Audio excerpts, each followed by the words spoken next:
මහත්තයට අපේ ගෙට නැවතිලා වරිසඩ්ඩ මොකක්ද කියන එක කරන්න පුළුවන් ප්‍රශ්නයක් නෑ. හැබැයි එක කොන්දේසියක් පිට මං ආසනෑ මහත්තයට අනවශ්‍ය ප්‍රශ්න වෙනවට. මේ ගමේ මිනිස්සු එක්ක බොහොම පරිස්සමෙන් සංවාද කරගෙන වැඩේ කරගන්න ඕනම් හොඳයි. තේරුණේ? මං එහෙම අනවශ්‍ය විදියට මිනිස්සුත් එක්ක වාද කරන්න යන මනුස්සයෙක් නෙමෙයි. අනික මං එහෙම ලේසියෙන් තරහා ගන්නෙත් නෑ. ඒ නිසා මාමා ඒ ගැන බය වෙන්න එපා.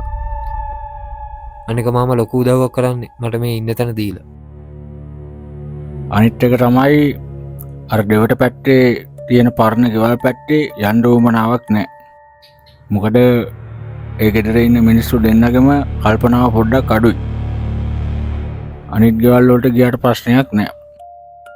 අනිත් දේ තමයි මහත්තයාගේ වැඩ කටයුතු උදේ වරුවේ කරගන්න. ගොම්මන් වෙලා වෙනකන් ඉන්න එපා. ගොම්මන් වෙලාවට මහත්තයා ගෙදර ඉන්න ඕනේ. තේරුණේ? ඇයි මාමා ඒ වගේ දෙයක් කිව්වේ?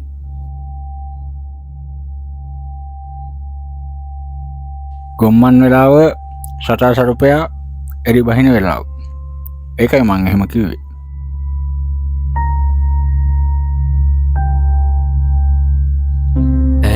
මේ අර මාම යන්න එපා කියපු ගෙදර නේද?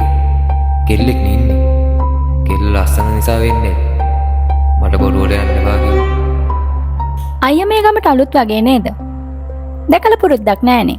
ඔව් මම මේ ගමට රිසර්ච් එකක් කරන්න ආවේ. මට මේ ගෙදර මිස් වෙලානේ. දැන් නම් පොඩ්ඩක් හවස් වෙලා වැඩි. මං හෙට අනිවාර්යෙන් එන්න. රිසර්ච් එකට පොඩි විස්තර ටිකක් ගන්න. හරි අයියේ. එහෙනම් හෙට අනිවාර්යෙන් එන්න. මම බලන් ඉන්නවා. හරි මං අනිවාර්යෙන් එන්න.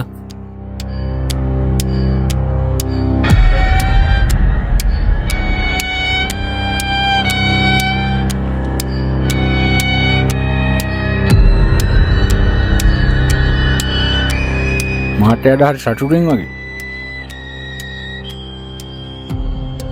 මිනිස්සු සතුටින් තමයි ඉන්න ඕනේ.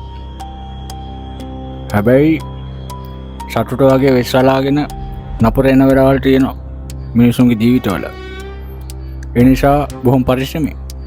මූට නම් මාරි රිසියාවක් තියෙන්නේ. ඒක ඇත්ත මාමා. අද නම් හරිම මහන්සි. මං යනවා ඇතුළට.